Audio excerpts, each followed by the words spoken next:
What is up, everyone? Welcome back. And today we have a special video with a special guest, Neyah, who is another YouTuber, also a content creator and teacher. And basically, I've been a fan of her videos for a while. I've seen a lot of her videos, and I think that she does a really good job of taking a lot of what I talk about on the channel, talking about the Kabbalion, her 7 Hermetic principles, kind of all of these universal laws, and boiling them down into an easy to understand way that is kind of practical, but also just a really nice perspective that you share, because you've had a lot of successes and you've shared stories on your channel and stuff like Yeah. that. So I'm excited to have you on Well, the channel today. thank you so much. It's such an honor to be on your channel. And I love to do this sort of conversation and to confront with other creators and other people that are experiencing the law, because I think that is the way where you learn the most, when you actually confront with other people in the same experience as you. So I'm so happy Yeah, to be here. Thank you. yeah, absolutely.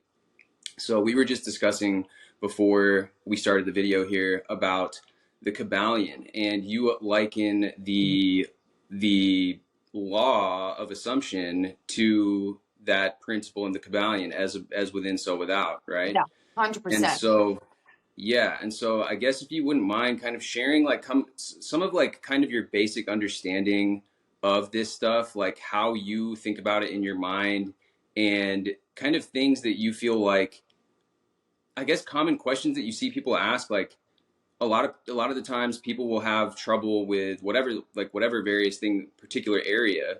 But I mean, how do you kind of navigate using that as your interpretation for events that you see in your life, like Well, as within, so without?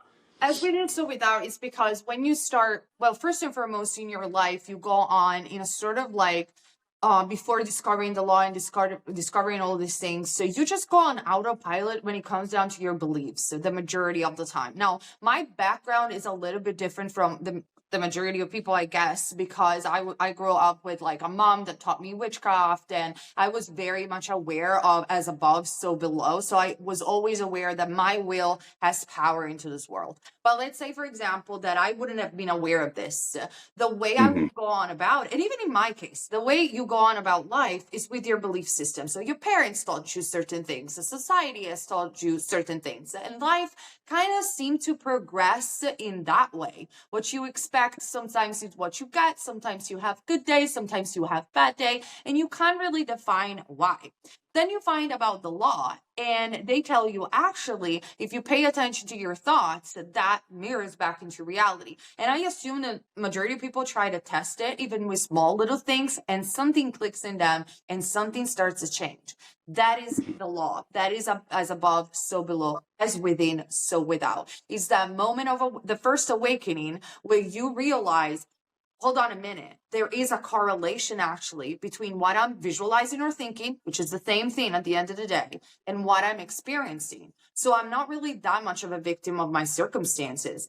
And you start wondering about the construct of reality in and of itself, because you start Yeah. saying that if reality is not that fixed, but somehow, some way mirrors what I'm thinking, because many people, let's say they had a breakup. Let's do this example. They had a Right. breakup, and then they found out about the law, and then every time they tell me, oh my God, when before the breakup, I was thinking this person doesn't want me, this person is going to cheat on me, and then things started to go down. So they start doing this awareness, this correlation between things, and that is the principle. That at least is the beginning of the law.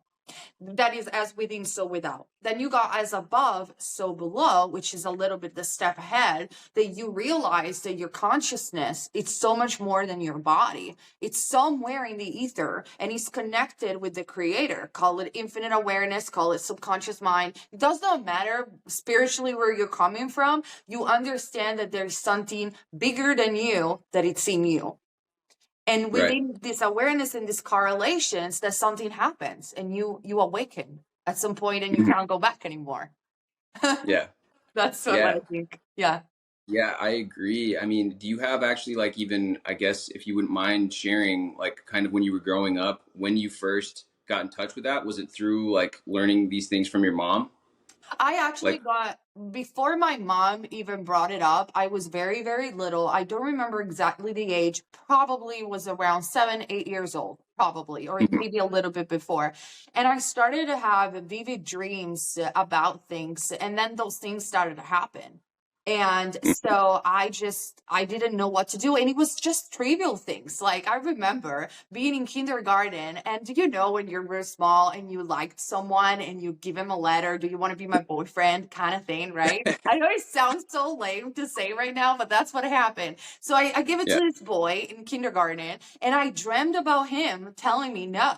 And the next day he told me no. Nobody, I got rejected right away in yeah, kindergarten. And I was like, why is this happening? And then it happened again and it happened again. So I went to my mom and I said, why am I able to see the future? I don't understand. And she told mhm, me, oh, well, that's fine. You're just like me. I'll show you other stuff. And she started buying me witchcraft books. And in those books, regardless if you believe in witchcraft or not, what I learned is that what I'm thinking, my energy has an impact in reality. And I started to yeah, play around with these things, even with my friends. I started to involve in them, in this, you know, spells and stuff like that. And things started happening. And so from that little small things, it grew and it grew. And then my dad is a graduate in philosophy, and he was constantly talking about various philosophers of ancient times, and many have talked about like Plato, perception, consciousness, the mirror world, etc. And so from there on, I always thought I can create my destiny. I know I mhm, can do it. And then yeah, it just gradually went more and more and more awareness. I think that's what happened yeah. to me. Yeah. That is really cool because I think that you're right. That is a unique situation. I think the vast majority of kids growing up are constantly told to believe in like the material reality. Like they don't have like Yeah. you talk about dad, you know, his influence and your mom. They're both kind of like proving in your mind that you have this impact on your reality. Whereas a lot of people don't grow up with that. And I didn't have these kinds of realizations. I What happened for me was my friend like was like, "Hey, have you heard of this movie called The Secret or this book called The Secret?" And then we watched it one day, and then we watched another one like What the Bleep Do You Know? And so I was made aware of this stuff like later on. Um, and funny enough, I actually though I used this stuff before I even learned Yeah. about it consciously. For me, what I did was I was not happy in high school. I had had like a rough childhood in certain areas, in certain ways, like loved ones passing. I was pulled out of school. Had kind of like socially like took me a while to come out of my shell from different things that had happened, and I wasn't happy with my group of friends at all. And so what I did was I wrote down in a notebook the three guys in my high school that I wanted to be friends with. And I just decided that they were going to be my friends. And I did this in my like sophomore year. And by my senior year, they were my three best friends. And I had no connection to these guys before I had done this. And it was just wild. That was my first real experience with this stuff when I wasn't even aware of it or what to call it or anything. But I'd be really curious, like when you said, I mean, and if there's anything that you wanted to add to that, Well, yeah, feel free to. I think a lot of people can relate to your story, because I think that a lot of people, we always utilize the law, whether we know it or not. But I know for a fact that whether they watched a movie or whether it was a YouTube video, they resonated with this content because, like you, they thought, oh my God, I did this before. I couldn't believe, Hmm. I didn't know it was Yeah, intentional back then, but I did this before. And this has to do with the fact that we are born with this gift, and way more than this. We are born and we can see spirits if we want to. We are born knowing that we can select realities, and we are born knowing that we came here to enjoy this existence. But because of yeah, social conditions, which you probably know about and you have experienced yourself, we kind of lose these gifts, and then we happen to find them again. And I think that that's it, the experience that teaches you. That's why you resonate with the content and you want to know more, because you know you right. have done it before. That is what is the most powerful thing, the experience.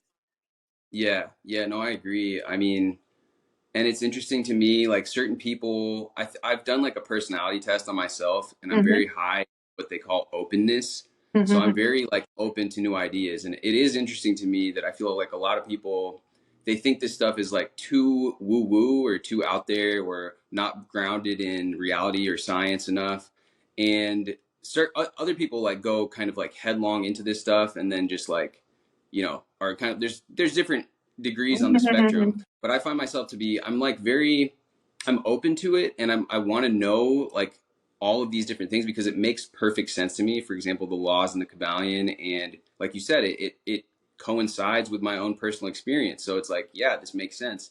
But I also am like a big believer in kind of like taking a holistic approach with things. Like I feel like, you know, us as content creators, like if we want to be YouTubers, we have to like sit down and record videos. Oh yeah. And I feel like a lot of the people in in these communities get kind of like off in the woods with all this like take no action and just like Well, I almost feel like they get, yeah, it's a fine, I think it's a fine balance, because we have to understand that we live in a finite world, we have a finite body, and the laws of the universe, they exist, they are very much right, real, and you can counteract them with the law, but you have to have a fine balance between understanding that you have a body and you're finite, but you can go above that. And by the yeah, way, science also and spirituality can coincide together when they are balanced. When we go on yeah, one spectrum or the other, that's where we see all of these unbalances going on.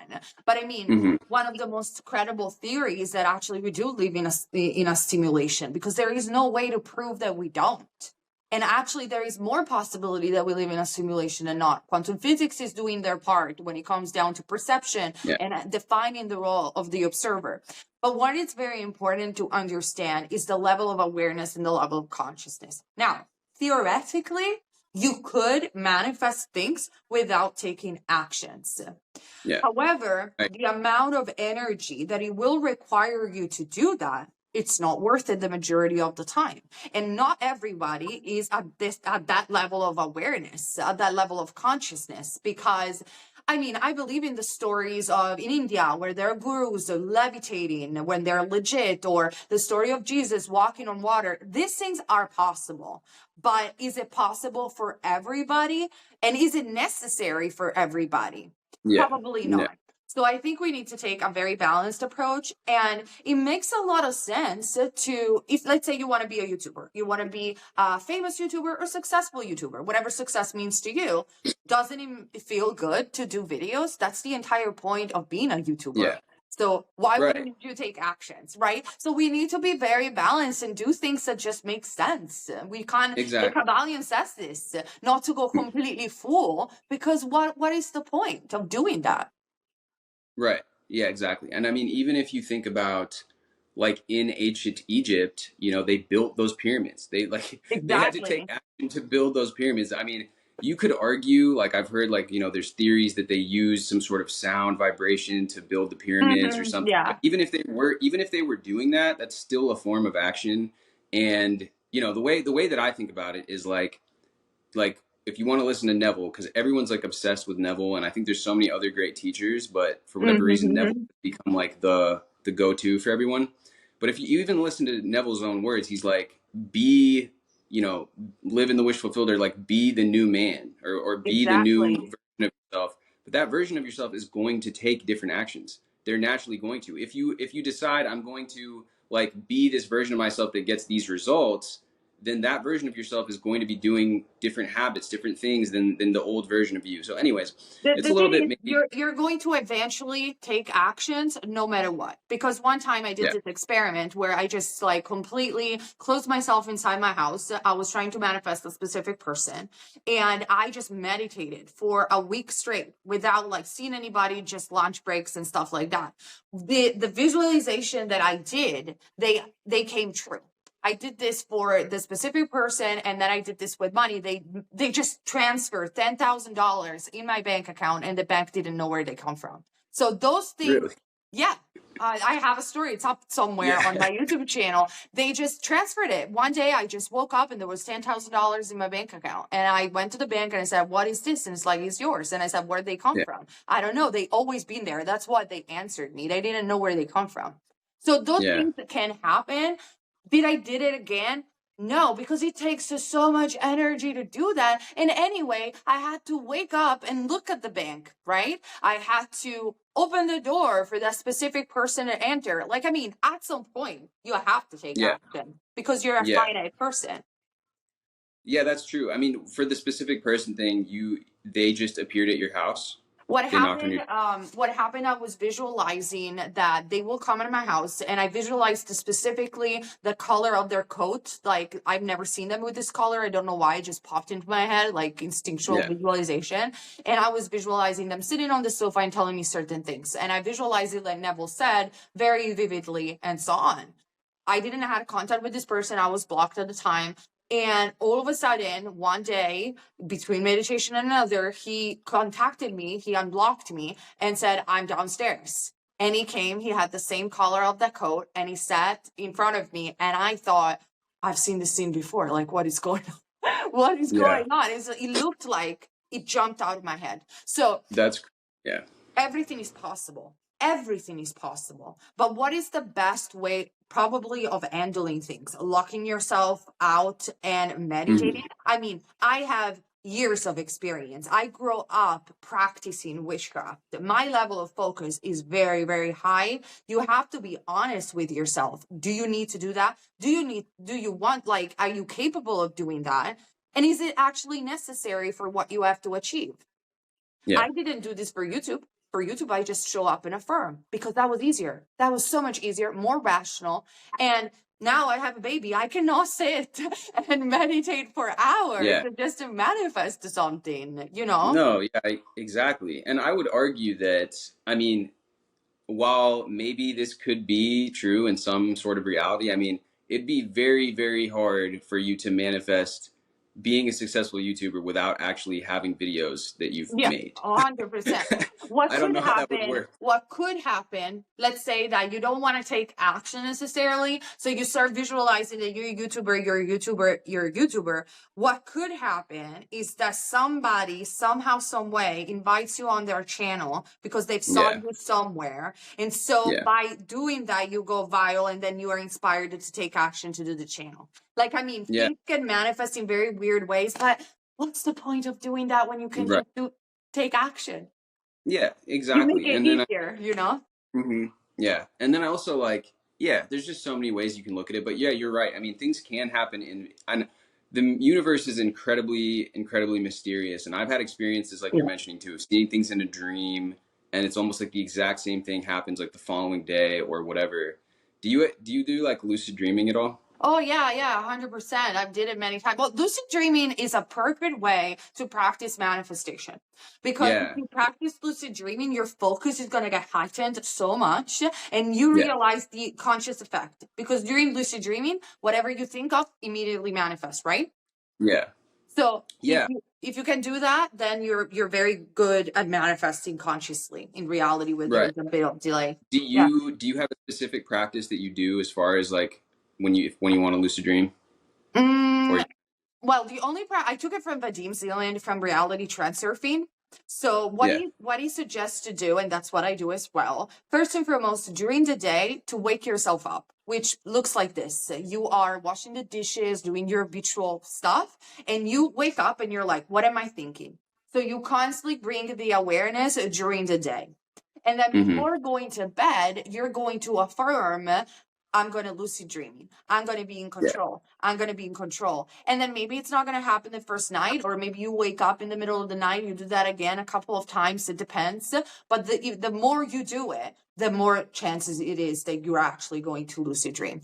So, Yeah, yeah. yeah, I would agree with that. I mean, for me personally, I have trouble like remembering my dreams in general. So every time I've gotten into the cycle or the habit of actually having like becoming lucid, it's been I'm first off just recording it, just writing down the very Mhm. basic bare bones of my dreams so that I'm able to just recall them. But then also, yes, like you're saying, like I'm going to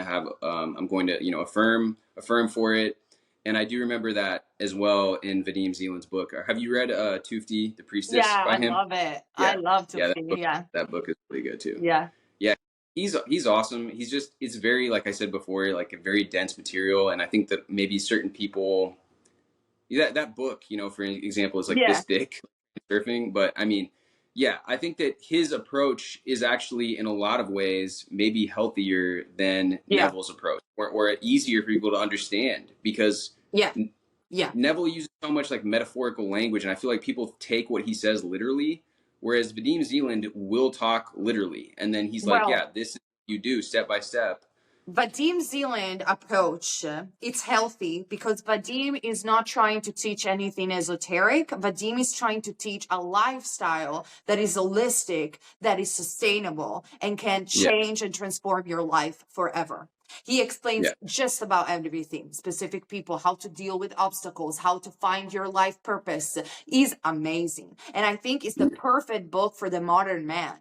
Neville, on the other hand, it's amazing because Neville doesn't have many limiting beliefs. So he kind of opens your mind that everything is possible, even though he acknowledges the golden rule. So don't hurt anybody. Remember, it comes back to you and stuff like that. However, what people fail to understand about Neville is that he was a mystic.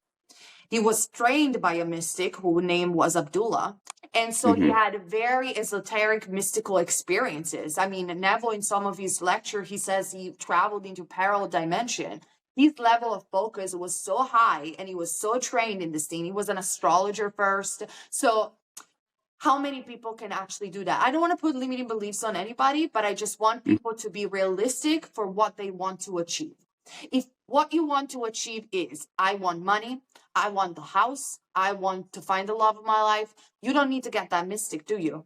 You need to yeah, find an holistic, healthy approach to survive 2024 and everything that it has to do with the 3D that gets the things that you want.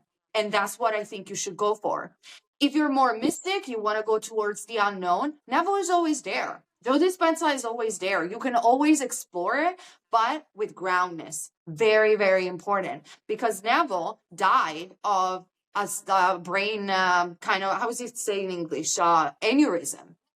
And I think really, it's, yeah, and I think it's not, I mean, I think it's the parody of Neville life. He used his brain so much to manifest that at the end he said goodbye. And some people say that he predicted his death, but it doesn't matter if he predicted his death or not. I think it's just a parody of his life. You know, he utilized such an energy, strong energy for going in all these spiritual realms that he had to die that way. His brain had to kind of fail at some point.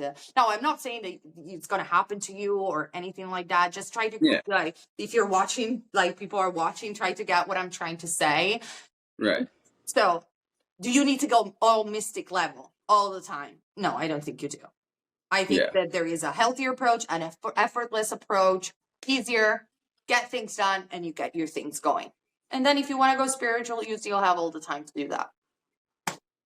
yeah, yeah. I don't know. I'm not sure. It's interesting to think about too, like why particularly Neville. I mean, you've got so many teachers, like Mm. there's literally like countless of them, but why Neville has become the most popular?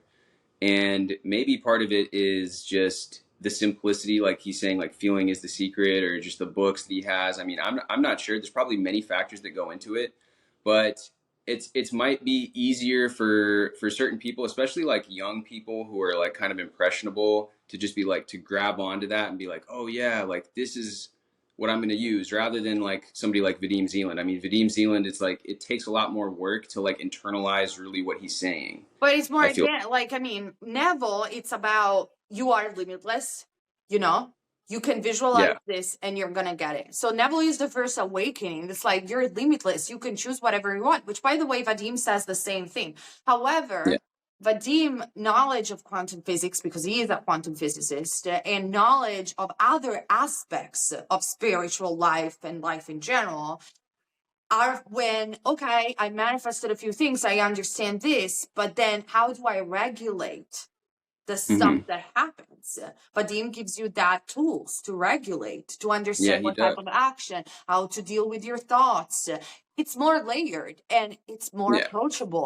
Like, it even is though more. it's a big Yeah, book, if people read it, they will I know. actually understand a lot of stuff more than with I know. Neville. And especially you can like listen, you can find the audiobooks for it and stuff like that. Yeah. And there's so many books out there too. Like even I don't know if you've read Psycho Cybernetics by Maxwell Maltz. but it goes into I heard of it, but I don't think I read this one. So I yeah, will for it's sure. just like from a psychology perspective, talking about the self image, but it also again it makes this stuff very approachable because he talks about in the same way that Neville talks about self concept, he's talking about look like what you're able to like your view of yourself is going to govern all your perceptions of everything, and he gives you again in that book practical tools. Then you've got like Joseph Murphy, Power of the Subconscious Yeah. Mind.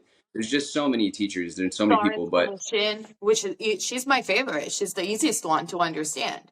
I mean, yeah. Florence is all about, you know what? You just have to affirm and go to a higher power.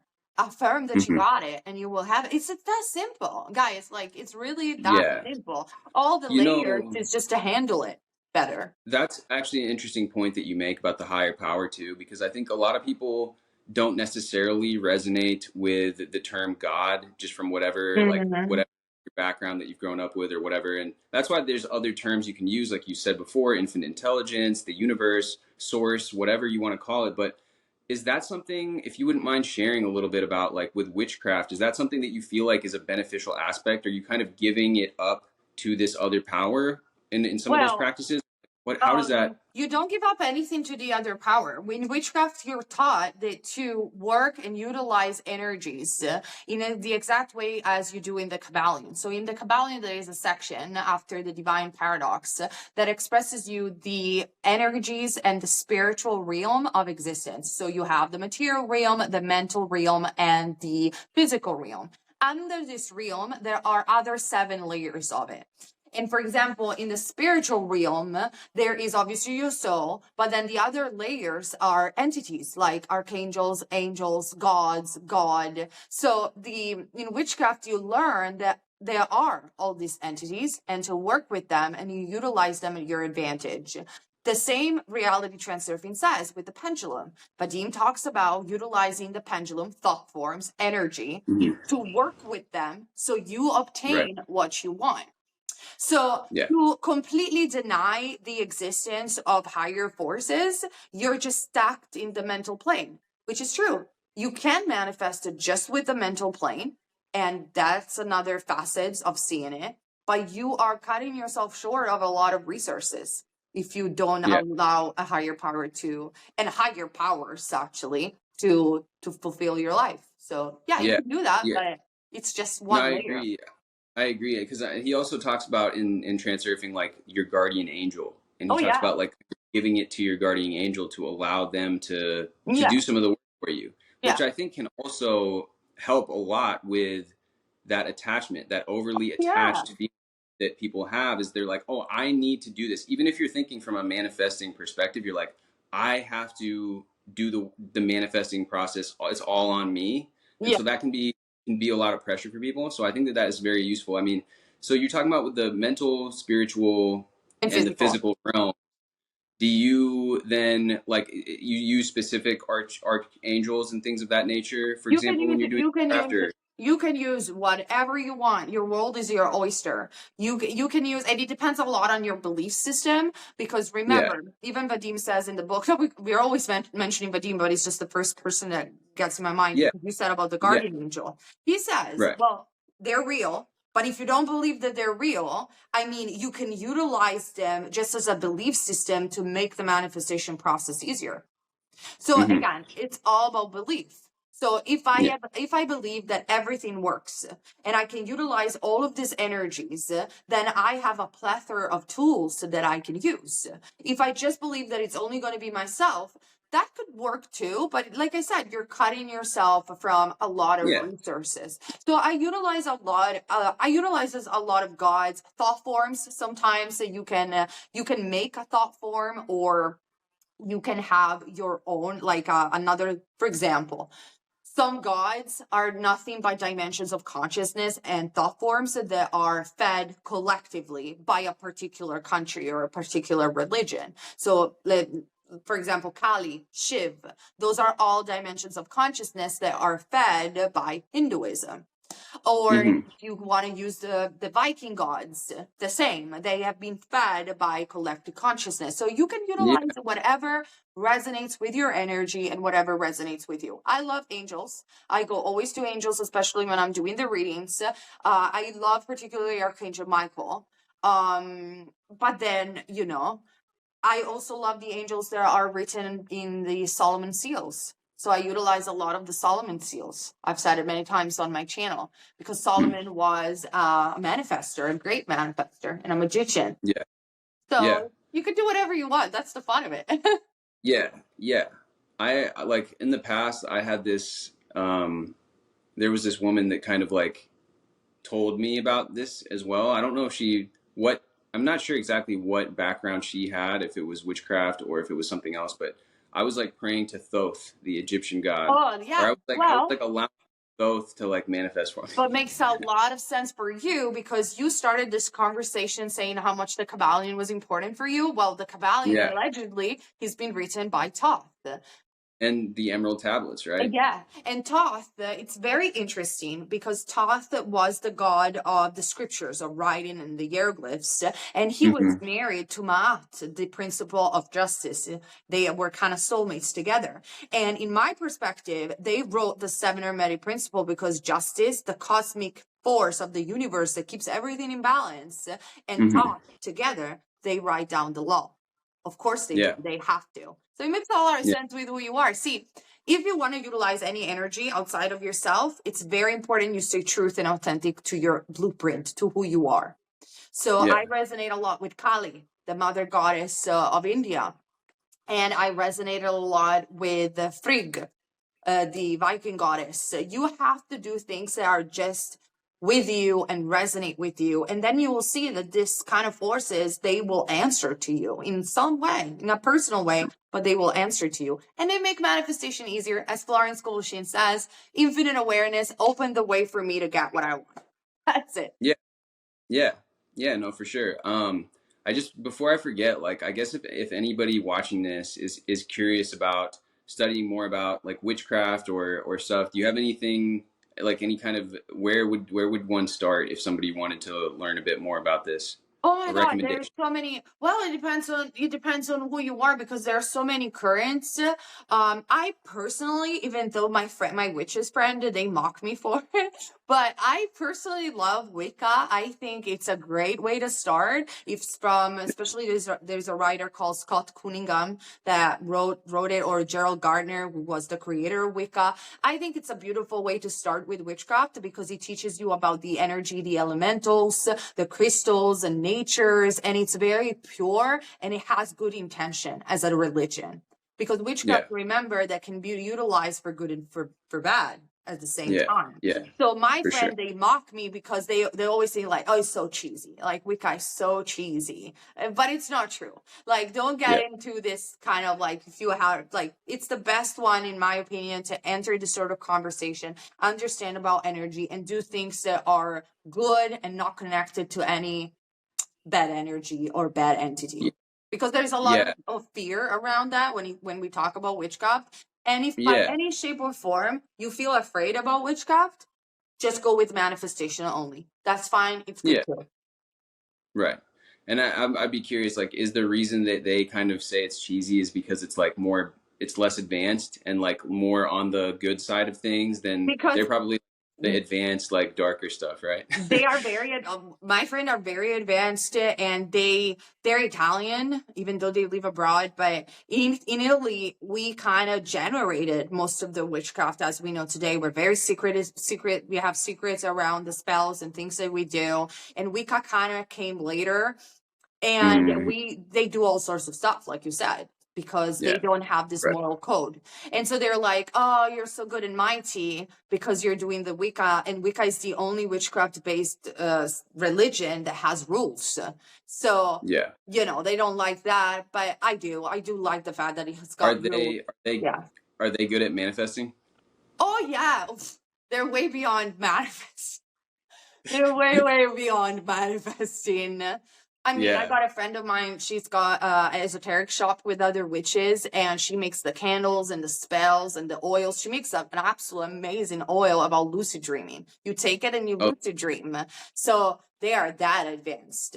Like they yeah. conjure, they do all this sort of stuff. I hope I'm not scaring anybody with No, no, no. this. I mean, I would hope that people watching are open-minded enough. Like, obviously, like these things are, there's so much out there in the world. And like for anybody that's involved in and curious about, energy and putting out intentions and things, I don't think it's that far-fetched. I mean, I've seen some weird things, and I've gone to like Reiki things, which is like energy healing. I mean, Yeah. there's so much out there Yeah. that I like to keep an open mind, and if somebody is bothered by it, you know what? I feel like that's on them, because ultimately, Yeah. like, we're just having a genuine, open conversation about this stuff. But And I this mean, thing, I mean, and even if you don't believe in it, you people have to understand that these realities exist. There are people yeah, who believe in them. There are people who live right, by it, and they have to yeah, be respected if you don't believe in it, and that's fine too. Because I have a lot of people that always attack me when they're Christian, and they're like, "Oh, you're praying to the devil because you're witchcraft this, witchcraft that." But no, not necessarily. I mean, there are some who do, because that's a reality too, and it has to be acknowledged. But I'm very far away from that. And not everything that is witchcraft is connected to Satanism or is connected to harming other people. Actually, it's yeah, connected with helping people, creating values, manifesting, and feeling the energy of everything. Because what witchcraft taught me is, okay, manifestation, sure, your intention, and you can make things happen in the world, but also the fact that a plant has a life. It's got an energy and it's got a soul. A crystal has a soul. And how hmm to handle being around this beautiful planet that has its own energy and is talking to us every single day, even if we forget about it. So that's the way I take it. And I think it's yeah, beautiful that he taught me that. yeah, yeah. I agree, and I mean, I think we're far, like, we should be far beyond that time. Like, it ultimately comes down to the person's intention, like what you're using, whether you're manifesting something or you're practicing some certain, I know, like, there's whatever you want to call it, like a putting out an intention or a spell or whatever. It should, if your intention behind it is to help somebody, I mean, then that, why Exactly. yeah. So and I've ultimately, like, you could just say that they're different things for this, different names for the same thing. I mean, Yeah. I don't know, like, all of the kind of vocabulary probably, and as well as the other, like, kind of traditions and practices. I know there's things called sigils, right, where you can, Mm-hmm. like, put something on the ground and charge it up with energy. But I mean, even in something as basic as like hypnosis and like hypnotherapy, there are things like that you can do, like a trigger for yourself, which is like Yes. you your arm a certain way, Yeah. right? And it's like it's grounded also in just psychology. Oh my And what I God. And do you know that like triggers are heavily taught in witchcraft? Like, for example, like you said, that's grounded in what I'm psychology. yeah, Found out later through science that actually that was working, as many potion, magical herbal plants or whatever. Now we know that they do work and they do have properties. So we right, always have to remember that this ancient folkloristic knowledge sometimes as groundness in science. It's just that back then they didn't have the instrument to know that that was true, 100% true. And by the triggers in hypnosis, oh my God, that's a fantastic way to make things happen or even change your self-concept. I am such a yeah, big fan of hypnosis. You can literally change your self-concept if you need to in 1 or 2 sessions of hypnosis. It's that yeah. amazing. It's that powerful. I agree. I mean, when I was 18, because like I said, I'm very open to this stuff, but I was kind of going through like a bit of a depression, and like I mentioned before, I didn't have an easy childhood, and there were certain things that were just very like tough for me to overcome, certain things that had happened. And so my grandmother actually, like, found somebody that, like, a hypnotherapist, and I went there, and it really did help. And for me at the time, it was just kind of like opening up. I felt like, for whatever reason, I had this belief that, like, what I had to say was unimportant, or that people didn't care about anything I had to say, or they didn't value, like, me, I guess, or my thoughts or my ideas or my contribution. And so they, like, yeah, I went through this therapy, and it really helped me. And she had me kind of like do a thing where I would like tap my arm, and that would like charge myself with confidence. And every time I would do it, she created that trigger for me, and it really helped me. I was able to Yep. like come out of my shell more and actually like talk to people more and feel like appreciated or valued or whatever it was that I was missing at the time. And I'm a very big fan of hypnosis as well. I just feel like uh it kind of gets a bad rap again, maybe kind of like almost the same way that witchcraft does, because it's like people are like, oh, like he's a hypnotist or like doing like stage hypnosis or whatever. And I noticed that like on YouTube, for example, you'll have these, it'll be called like guided meditations, Mm-hmm. Mm-hmm. but really what it is like it's hypnosis. It's like the Yeah. same thing. Yeah. And probably like a lot of the practices that you do as well, when you're kind of doing something, whether it's casting something or whatever, is it's you're getting yourself into that hypnotic state that's Yeah. causing you to believe what you're affirming. If it's an affirmation. Exactly right. And what people need to understand about hypnosis has nothing to do with that stage stuff that we see, but hypnosis is always a self-hypnosis. You cannot get hypnotized if you do not want to get into an hypnotic state. There are Yeah. people also who are more hypnotizable than others, and that has to do with the way you let go of your thoughts and kind of go deeper inside of you. Hypnosis has to do a lot with SATs that Neville Goddard used to talk about. It's the same thing, or like you said, guided meditation. And Hmm. actually, that you mentioned the spells and energy work and kind of, triggering you in your subconscious mind to believe that it's already happening. There has been a study from this Italian anthropologist that he went to shamans, I think in Africa, various ones, and he started to study how they will go to hypnosis into trance. And he was doing the trance with them, and they were walking on fire. And then he reported that he wasn't able to feel the fire after the trance and after the hypnosis. And so he associated all of these practices of shamanism with the imprinting the subconscious mind in an hypnotic state in order to have a certain outcomes. That's exactly right. And last thing Yeah. about doing the spells, what we do when we are doing a spell, not only you're getting hypnotized by the ritual in and of itself, which can help imprinting the subconscious mind, but then at the end of the spell, this is common practice for every witch. You say, it's done. Now you can forget about it. You don't have to do it, and you don't have to think about it ever again. So it be. So we say, so it be. It's done. Isn't that Hmm. same as Neville? It is. Exactly. That's what I was just thinking. So it's And all the yeah, same stuff. yeah, no, I know. And it's like, it's really, it really is all the same stuff. And that's what's crazy about it. We have so many different words for all these different things, but that what you said about you mentioned something about fire just now, and it's like Yeah. they do that at Tony Robbins events too. Like they'll have them Oh, walk on the hot coals and oh, then like do the fire walking stuff. And I feel like Tony Robbins too, one reason he's been able to like be so successful and get so much change in so many people's lives, he uses hypnosis as well. He will do yeah. stuff like he'll snap his fingers, he'll trigger people in and out of a different state. Yeah, And hypnosis is so powerful. Joe Dispenza does this all the time, and we have story. I have a friend of mine that she went to Joe Dispenza. She constantly goes to the advanced retreats to Joe Dispenza. She healed from cancer by herself, with no chemo, wow. no nothing.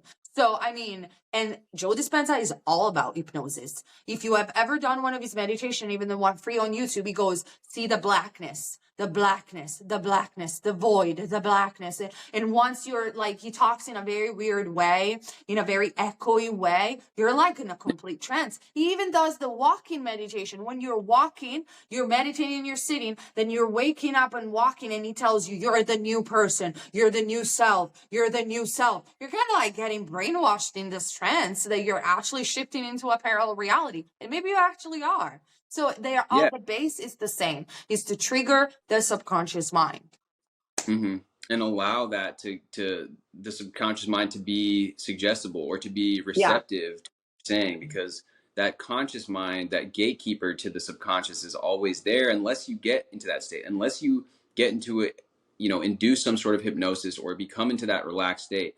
I've said Yeah. before, like relaxation is the prerequisite to manifestation, because I feel like that is just so key. I mean, if you're in this state of inner tension all the time, you're going to be unable to get into those states and unable to really make change and initiate a like that connectedness, because we talk about too, it's just like you're connected to your higher self, Yeah. to the world around you, but you cut off that connection the more that you're in that beta super like 100%.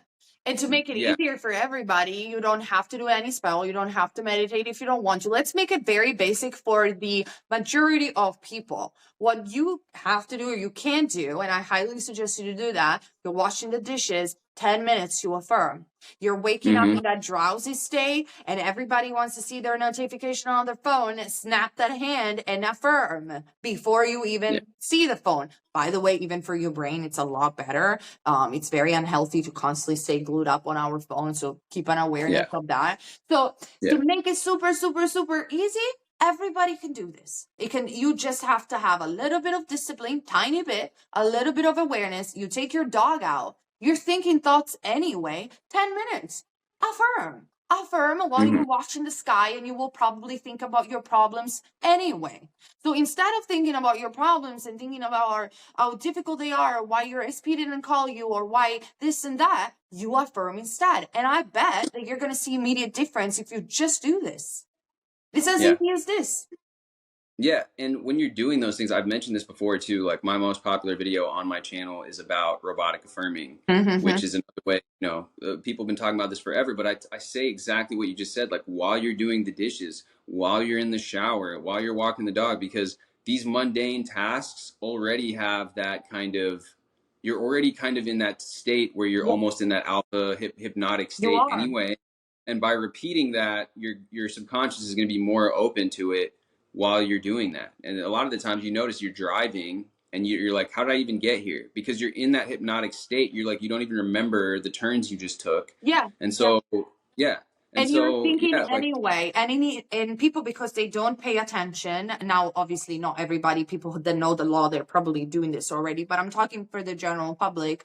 You don't pay attention that in those states, you're driving, you're washing the dishes, shower, you're thinking stuff anyway. And the majority of the time, I bet you're thinking about those problems. You're having those inner conversation with the person that you want you to call, or your boss, and you're arguing with them in your head. Those are the key moments where robotic affirming, why does it help so many people? Because it kind of forces you to direct the thoughts only in one sentence. mm-hmm. You can do inner Yeah, conversation, but for many people, inner conversation is already a lot of work. Already the yeah, mind is spiraling everywhere. Robotic affirming, you just put the parrot up and you freaking do it. There's no more exactly, excuse. It's easy. exactly.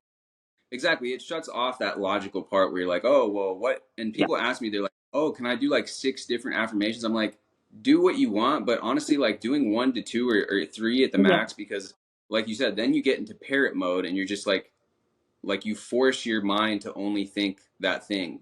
You don't have time to be like, oh, now I got to affirm for my relationship. Now I got to affirm Yeah. for my money. Like it's just you just need to be in that.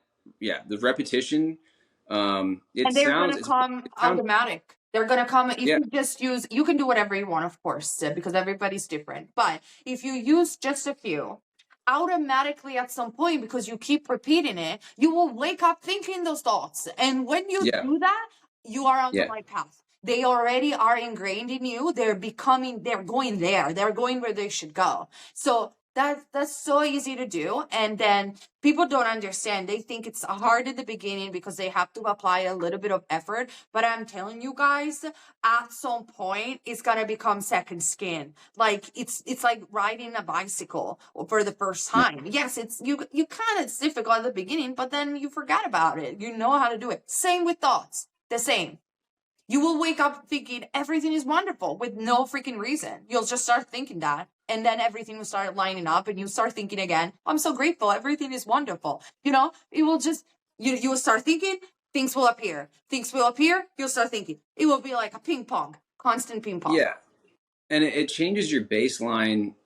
It almost just it changes your entire story that you're telling yourself, your entire self concept, that entire story. Because let's say that you're you're doing this like you're saying, and now it's become habitual.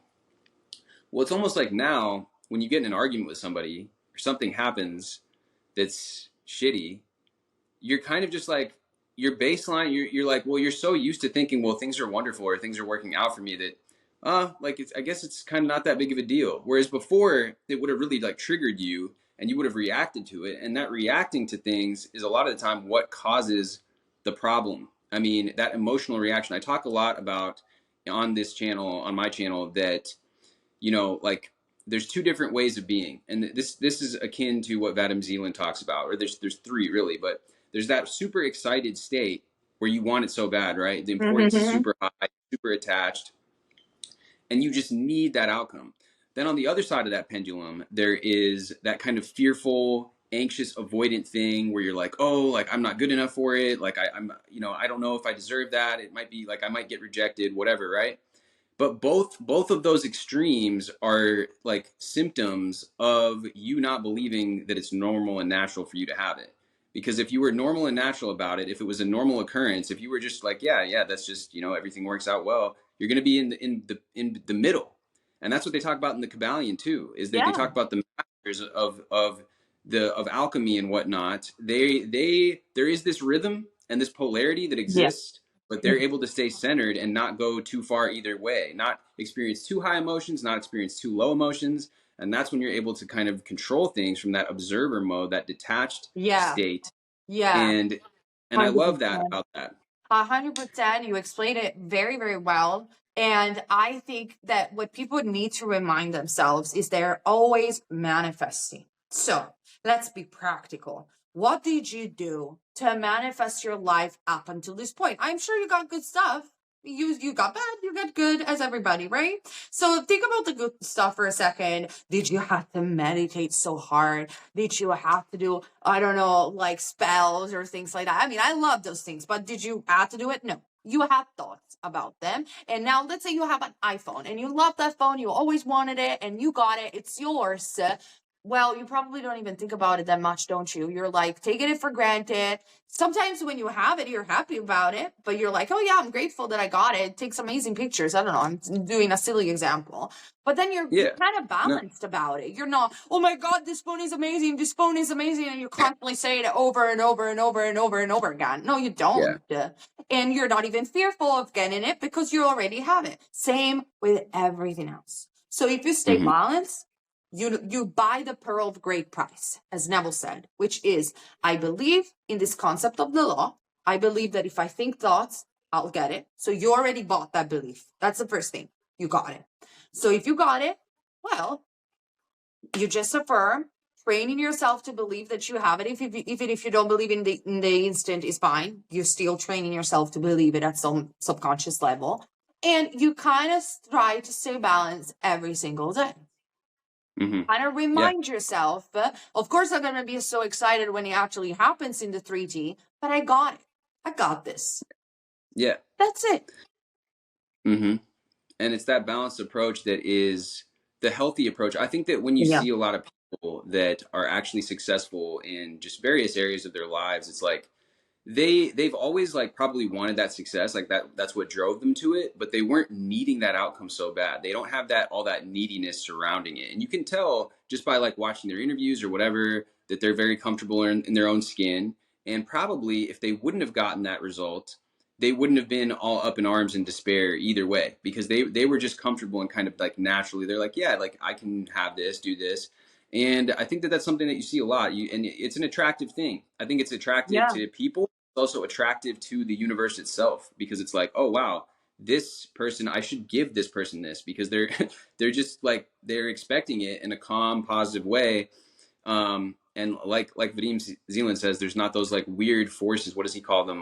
The balancing forces. The balancing forces. Yeah. Yeah, they have to swing you because you can get it anyway. Like you can manifest it with that extreme excess potential, like neediness. So you can get it. But the problem is that the pendulum at some point is going to swing you some way. And we see this Exactly. all the time. I saw it when I was doing coaching. Like people get it and then it doesn't stay. And then they ask why it doesn't stay. It's because you're out of balance completely. So, I've experienced this when I was in Vegas. It was so funny. And it reminded me of Abraham Hicks a lot because I was there and I had this belief, because I'm so lucky. I had this belief system that, oh my God, I'm just going to put $20 and I'm going to win a lot of money. Like, I just know it's going to happen. And in fact, Mm-hmm. it happened. the first machine that I got, I put $20, then I got back 300. Then I invested out $20 and got back 700.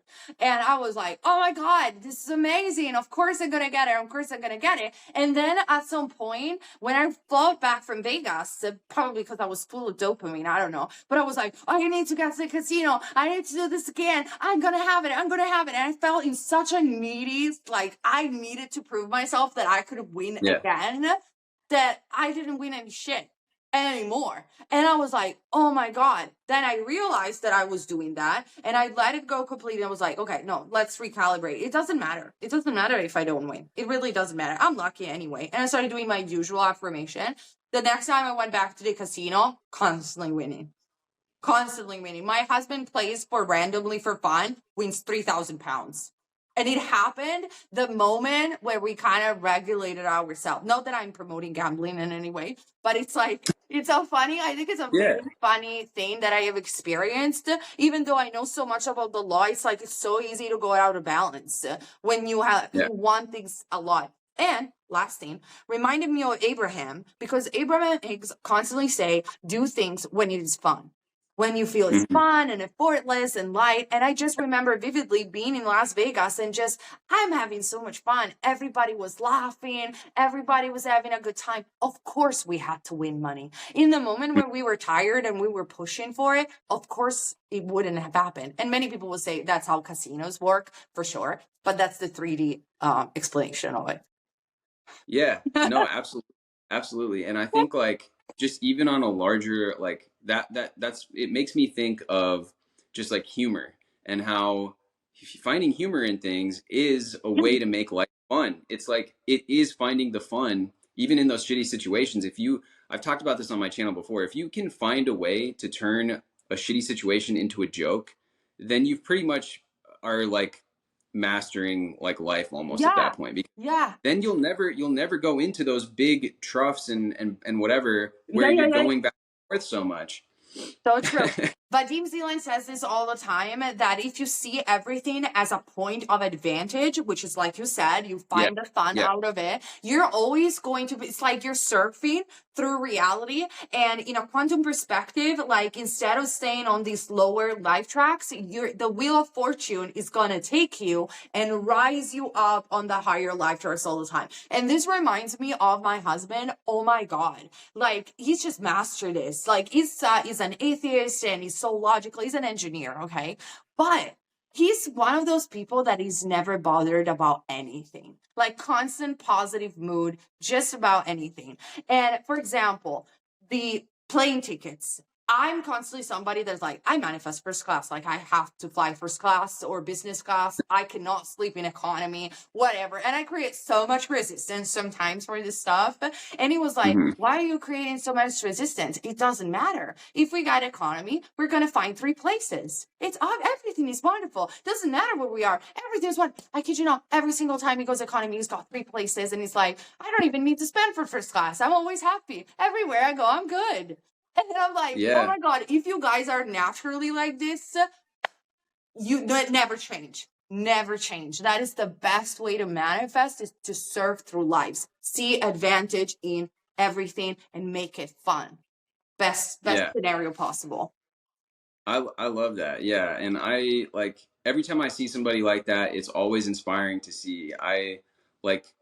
My friend introduced me to a friend of his who actually was like really doing well in a business of his. And one thing that we took away from the stories he was telling was like his employees were making these like major fuck ups kind of or whatever they were doing, like blunders.